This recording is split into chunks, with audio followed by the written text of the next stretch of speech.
Dirtiest book in the history. Pornography ngasidi yamnamak wide oina use to na habit amani ngasigi youngsters singna angamba matamda tumin na masida changna yengnai haina tai. Pornography ngasigi ngarangi na te mina lakpade asum loinarakle lakle haibi ai. Masi yamna kanba addict oiba por amani addiction asidagi handorakpagi hidak thoina bulaiti haini. History da wari kaya thengnai maduda jati amana jati amabu natraga party amabu maithi ba pi bagi tamak pornography ki way sijin aduna lakli ngasi ju chattari means kangrup amagi pakhang singbu mi singbu masigi wakhanda tawhanduna thamlaga luphanduna thamlaga concentration gi power hantanba aduga makhoi bu namthaba masi chatnarakli hanagi matam natre ngasidi matam amata film ama yengbagi damang PCR video cassette television punarak laga yengnaramli but ngasidi khudom bigi karobar oikre yengningma matamta any movie any film yengning be yengbe ai ngasidi pornography makhal mathel gi oikre ngasigi wari ase pornography karam na lakhi aduda natte adubu 30 lairik amagi matang dani lairik aduna modern pornography gi saktam karam na change tawhan ki haibuduni lairik adugi ming The 120 Days of Sodom kawi lairik ase ngasi dagi 200 years mangda France ki Marquis de Sade koba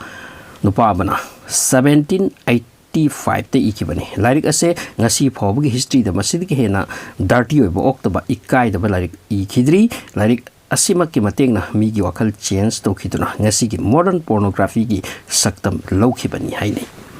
Marquis de Sade koba writer asi gi piklingai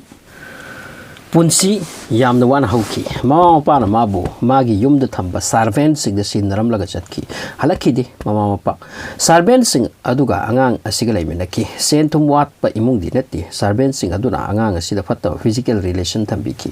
maudagi angang ase chorak laga madugi habit ado hainaki mana chorak laga ikiba lairik pakhang farak laba matam dadi madugi habit aduna Marquis pu ngawanki amasung nupi matang mayumda busilaki amasung fatta balam chatki sen pai ba mini masigi thabak ase tawbagi damak mabu kyarak hana jail de thamki jail de lai khraba tungda mana tawning le thabak to phangdrabani na magi kokta laiba saitani fattaba sex ki oiba wakhal londo sagat laga lairik oin ikibani jail da chebang su leite maram asina aphong ba chedat aphang ba chedat cheda chini na napsilaga iraga roll to sindura thamlambi da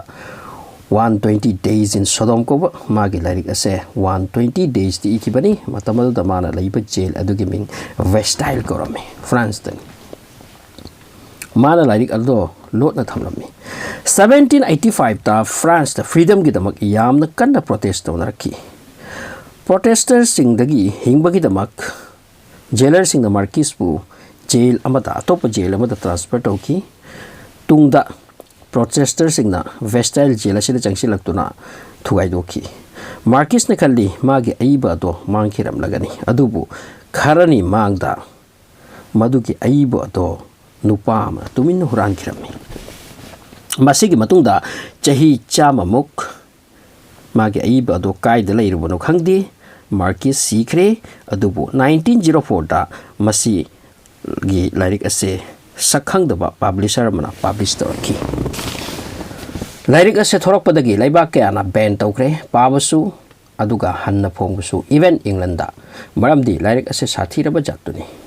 sathi bagi wangam khaileiti icham chamba mi gi kok phaireng han ba novel ni hai band oina thingna lairik ase Spain German Japan ne chingba laiba khara da publish tawkiram novel ase gi manungi theme di nupa mari ki wari ni makhoi paisa pai bang aktoiram makhoi marina physically extreme pleasure phangbagi damak plan ama semgat ki sakat ki masigi damak France ki border gi mapa da building ama makhoina hire to rami bhara da loram makhoi mari ase senjau pai bang aktani makhoina leiba loba building ado mi yamna laita bong pham dani jungle khakara naglap oipa makhoina maduda nupi mari amasu hire to rang tharami loidana nupa kharasu mapangal phapaba amasung noma gi matang nupi sing purak laga makhal matel gi experience ke atauki Marquis de Sade pu lairik asigi maramna father of sadism haina khangnai asumna hai ngasigi pornography da toribasing angamba lairik adugi wari tegi copy to bangaktani pornography da addict oibna mi gi concentration manghali masidagi lapna leibiu masigi suggestion ni asumna hai nei lairik ase puthokpa amasung publicize toba amasung matam tamhanbada Jews lobby ki yamna chorba khut leiki hai amasung ngasigi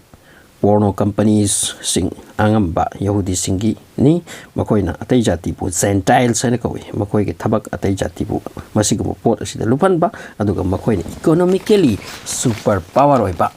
punu making makok thangba ni thau oiba sini makoina tawriba langak tani aduga makoina khanba adumak ngasi oiri. This is the story of the dirtiest book in the history.